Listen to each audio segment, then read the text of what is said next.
हमें बता रहे हैं कि तुम की ऐसी स्थिति हो जाएगी एक दिन, बंदी छोड़ दयाल जी तुम तक हमारी दौड़े, जैसे काग जहाज कहा अब तक न दूजी ठोरे। ये ढीठ भूत है, परमात्मा इनके न गढ़न लाग रहे हैं। और यहाँ हम कोई जंतर मंतर नहीं करते, केवल परमात्मा की यथार्थ भक्ति बताते हैं, जिससे ये जो इस तरह के जो तीन ताप हैं आप पर नष्ट हो जाते हैं।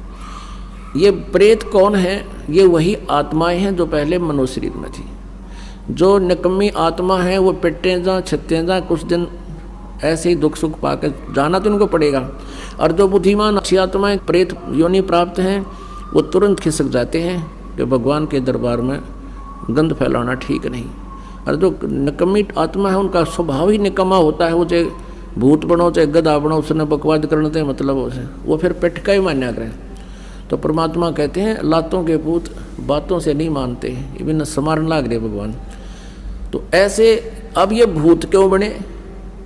अब जैसा कि हम उदाहरण सुना करती लोकवेद सुनाते थे, मतलब श्राद्ध निकालने चाहिए गुरुजी कहते हैं, और कहते हैं भगवान श्री राम ने भी अपने पिता के श्राद्ध किए तो उनके सब पूर्वज सामने खड़े दिखाई दिए पहले वाले। अरे वो भूत तुम न बनवा दिए, वो भूत बने खड़े, फिर वो भूत बने खड़े होंगे कौन से स्वर्ग में दिखे हुए। और कहते हैं उनको फिर सबको तर्पण किया, सबको, फिर वो रोटियाँ खाने वहाँ आए, फिर स्वर्ग में क्या मिल रहा है उन्हें? ये बनावटी बातें बकवाद थी। तो पुण्यात्माओं अब इस भक्ति से ना तो भूत बने और ना पितर बने, और आपके पूर्वज भी जो कहीं यदि प्रेत योनि में होंगे तो सबका छुटकारा ऑटोमेटिकली करवा देगा परमात्मा। तो पुण्यात्माओं अब ये बिचली पीढ़ी चल रही है। परमेश्वर ने इस बिचली पीढ़ी के लिए कहा था 600 वर्ष पहले कि धर्मदास कलयुग में एक बार ऐसा समय आएगा मेरा ज्ञान पूरे विश्व में होगा, जो भक्ति करेगा वो मेरी ही करेगा, और नहीं भक्ति नहीं करेगा तो वो नास्तिक होगा ही होगा, वो बाढ़ में जाओ, उसका तो कहना है क्या। पूरे विश्व में एक बार सतयुग जैसी स्थिति होगी। पुण्यात्मा आज जो आग लाग रही है, कितनी गंदी मेंटलिटी होगी हर प्राणी की, एक माया के अतिरिक्त कुछ भी दिखाई नहीं देता। माया हो जाती है तो गुट्टी लाना, कलवा में बकवाद करना, और इस तरह सारा दिन पागल कुत्ते की तरह इस माया के लिए भटकते रहते हैं। फिर आपको ऐसा ज्ञान हो जाएगा, आप रिश्वत नहीं ले सकते, आप चोरी नहीं कर सकते, आप मिलावट नहीं कर सकते, आपको विष दिखाई देगा। जैसे किरका जहर का रंग होरी हो, कहो कौन तिस खावे राम रंग होरी हो। जैसे छोटा बालक होता है ना, और कोई किसी बोतल में कोई जहरीली पदार्थ रखा हो तो वो उसको उठाकर मुंह को लाकर पी जाता है और मृत्यु को प्राप्त हो जाता है। वो अबोध बालक सर्प को पकड़ लेता है और सर्प उसको डस देता है, उसकी मृत्यु हो जाती है। अबोध बालक एक बिजली के तार टूटकर नीचे गिरे हुए हों, उनमें ज्वाइंट हो, सपार कर रहे हों, या उसकी हाथ की रेंज में हो और वो सपार कर रहे हों, उसको आतिशबाजी जानकर वो अबोध बालक पकड़ लेता है और मौत को प्राप्त हो जाता है। और जब वो बच्चा जवान हो जाता है, समझदार हो जाता है, उसको ये पता लग जाता है कि ये सर्प कितना भयंकर जानवर है, बिजली कितनी डेंजरस है और विष कितना खतरनाक है, तो वो उस पता लग जाना इस बोतल में विष है, वो हाथ भी नहीं लगाता, औरों को भी कहता इसको छेड़ना नहीं, ये विष है। और ऐसे ही कि बिजली का तार टूटा गिरा हुआ, आप भी दूर भागेगा कि इसमें करंट है, दूर हो जाओ, दूर हो जाओ। ठीक इसी प्रकार सर्प को देख कर भी वो दूर भाग लेता है और औरों को भी आगाह करता है कि वो सर्प जा रहा हो, डस लेगा, मृत्यु हो जाती है। तो पुण्यात्माओं, जब तक ये अध्यात्म ज्ञान आपको नहीं होगा, ये सभी मानव एक बालक जैसे विष खा रहे हैं। और जब आप सियाने हो जाओगे, परमात्मा के विधान से परिचित हो जाओगे, परमात्मा कहते तुमने उस दरगाह का महल नहीं देखा और धर्मराज के तिल तिल का लेखा, तो फिर कोई इस विष को नहीं खाएगा।